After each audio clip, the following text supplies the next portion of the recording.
At nandito nga ako nagbabalik para sa Me Imitating Lloyd Cafe Cadena Else Learns way back 2012 part. Hindi ko na alam kung anong part. At nandito nga ako para ibigay ang 15 uri ng mga broken sa crush niya. Akala ko mag-jowa sila yan. Hindi raw, meron siyang girlfriend yan. Yung kasama yung doon. Akala ko talaga bakla siya dati. Akala ko bakla siya. Hindi, girlfriend daw niya yun. O hindi naman daw pala niya girlfriend yun. Parang kayo kaibigan na, hindi pala niya girlfriend yun. Kasi nung kaano niya, kasi meron daw eh. Meron nagsabi. Sige guys, uwi muna pala ako na. Uwi muna ako, babalik.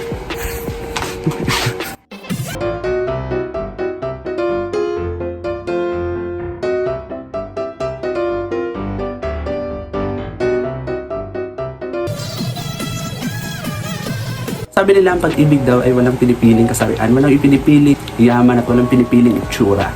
Pero paano kung yung crush mo is eto siya, tapos eto ka lang? Yung tipong mataba ka, mapayat ka. Yung tipong bakla ka, tomboy ka.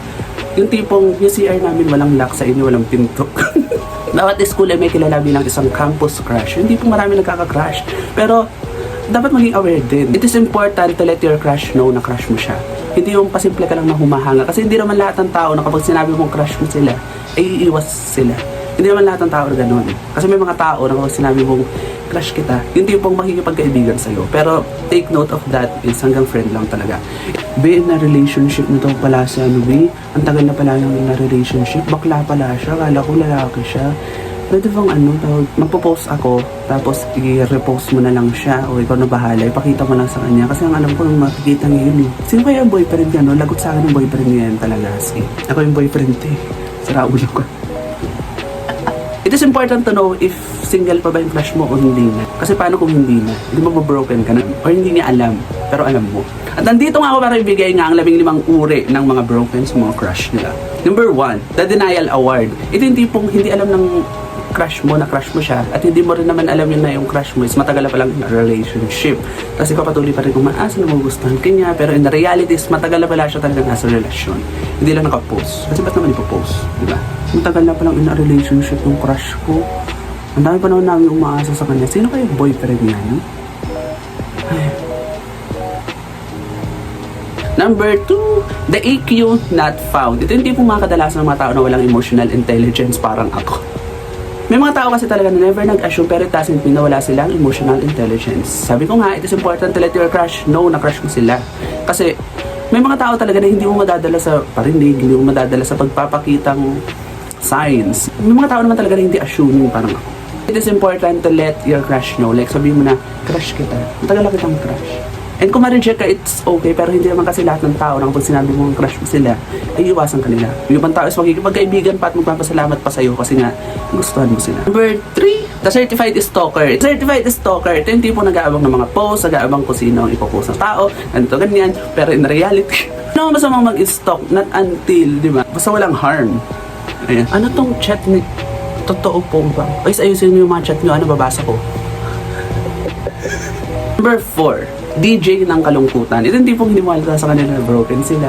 Pero in reality, yung laman ng playlist nila sa YouTube, sa Spotify, sa mismong phone, is puro pang mga broken. Wala namang mababago sa pagtingin ko sa iyo. Pero... Number 5, the quote machine. Ito yung tipong araw-araw merong quote, araw-araw merong post na quote, pero in reality, broken pa. Number 6, the scene survivor. Ito yung hindi na nga na-reply, tapos umaasa pa rin. Oo. Hindi ka na nga na-reply, umaasa ka pa. Ay, may papakiusap ako sa'yo. Ano kasi, nalaman ko kasi na matagal nang in a relationship pala yung crush ko. Pwede bang, ganito na lang, picturean kita pag mahalin na tapos ipopost ko, tapos post mo na lang ulit. Sino kayong boyfriend niya? Mali mo makita rin ako. Ako yung boyfriend. Number 7, the detective mode. Ito hindi mong, mas updated ka pa sa buhay ng best friend, sa buhay ng, mo kaysa sa sarili mong buhay.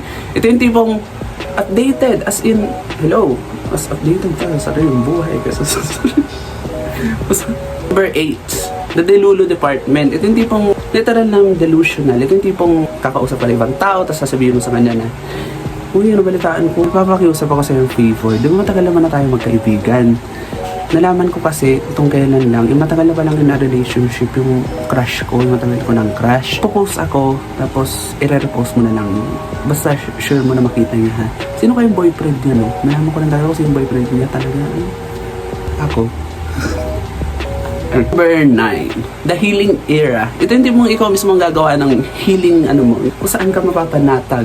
Ano ba? Ship na daw pala yung matagal kong crush. Pwede ba? Paano ko yung boyfriend na nakausap mo, di ba? Paano yun?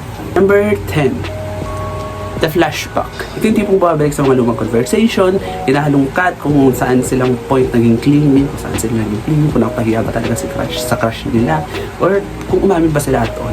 Number 11, the late night thinker. Ito yung mga nag-overthink tuwing madaling araw, yung tipong, ano ba, saan ba ako nagkulang, ganito, ganyan.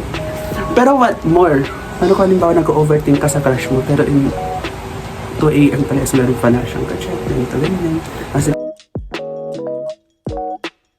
number 12, the strong independent kunwari. Ito yung tipong, kaya ko na to as in, kaya ko na to everything. Pero in reality, umiiyak sa mga playlist, umiiyak sa mga song, pinagabihan mismo. Yung pa, 13, the emoji translator. Ito yung bawat emoji merong meaning. 14, the repost. Ito yung tipong sa repost na lang sa TikTok, repost sa Instagram na lang nagpaparinig. Ito yung tipong, ano ba, mababasa ba ganyan? Makapala pa ba, hindi ko mabasa yan. Number 15, moving on tomorrow. Ito yung tipong mag-move on na talaga ako bukas. Ano mo na, ipakita mo lang sa kanya na, pero in reality, bukas lang ulit. Kung move on na ako bukas, tapos pagkarating ng bukas, sige pala sa isang araw na lang. Magkarating na isang araw, sige pala sa susunod na lang.